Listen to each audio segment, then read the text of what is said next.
Okubala obululu mu ggwanga lya Bungereza woolabira bino nga kugenda kukomekerezebwa naye ng'ebivaayo byonna biraga nti abadde katikkiro w'eggwanga lino David Cameron azeemu n'awangula ekisanja kya myaka 5 oluvannyuma lw'ekibiina kye ekya Conservatives Abangereza kye baakazaako erya Tories okuwangula ebifo ebisinga obungi mu palamenti yaabwe emanyiddwa nga House of Commons. Munne bwe babadde nnyo ku bwakatikkiro Ed Miliband ow'ekibiina kya Labour, ebintu bimugendedde bubi ddala kubanga ng'oggyeko okuwangula obubaka bwa palamenti okukiikirira ekitundu ky'eddonka ekibiina kye kiwanguddwa nnyo mu Bungereza, Scotland ne Wales. Abawagizi ba Labour mu kiseera kino basala ntotto okulaba nga bagoba Miliband ku bukulembeze bw'ekibiina kyabwe nga bagamba nti abaswazizza nnyo.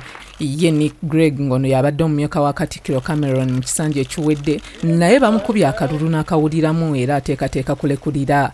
It is now painfully clear that this has been a cruel and punishing night for the Liberal Democrats. Palamenti ya Bungereza emanyiddwa nga House of Commons ebaamu ababaka 605 ng'ekibiina ekisinze ekyetaagako ababaka 326 okulangirirwa nti kiwangudde era ne kikola ne gavumenti. Kyokka ne bwe kiba tekiwezezza ababaka bano, ekibiina ekisinze ababaka kisobola okwegatta n'ebirala ne bakola gavumenti ey'omukago. Weziweredde ssaawa 12 ez'okumakya e Bungereza wano ewaffe essaawa 3 ng'ebifo by'ababaka ba palamenti 605 ku ebyo 605 byakabalibwako ekibiina kya Conservative nga kino kye kya David Cameron kibadde kyakawangula ababaka 297 nga kibuzaayo ababaka 29 bokka okulangirirwa n'ekiwangudde. SNP ekya Nicola Sturgeon kibadde kyakafuna ababaka batono nga kinoonya 27 ate ekya Lib Democrat ekya Nick Greg abadde amyuka Katikkiro nga kyakafuna 8 nga kinoonya 18 n'ebirala bwe bityo. Mu kwogerako eri abawagizi be mu kibuga Whitney era gye baamulonze ng'omubaka wa Parliament, David Cameron ng'ali ne mukyala we Samantha yeebazizza abalonzi ne bakakuyege be abamuyiridde obululu n'abasaba okumukwatizaako okutwala Bungereza mu maaso.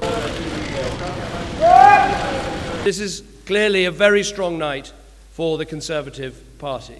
I think we've had a positive response to a positive campaign about safeguarding our economy, about creating jobs, about a record in government over the last 5 years, but above all, a plan for the next 5 years. Ye Ed Miliband bwe babadde bavuganya asoose kwebaza kumulonda ku bubaka bwa Parliament, wabula n'akkiriza nti awanguddwa n'asaba Cameron afuba okugatta Bungereza mu kisanja ekiddako. Now the results are still coming in, but this has clearly been a very disappointing and difficult night for the Labour Party. We haven't made the gains we wanted in England and Wales, and in Scotland, we've seen a surge of nationalism overwhelm our party. Now, I want to say to all the dedicated and decent colleagues in Scotland who have lost their seats that I'm deeply sorry for what has happened. And I also want to say that the next government has a huge responsibility. It has a huge responsibility in facing the very difficult task of keeping our country together.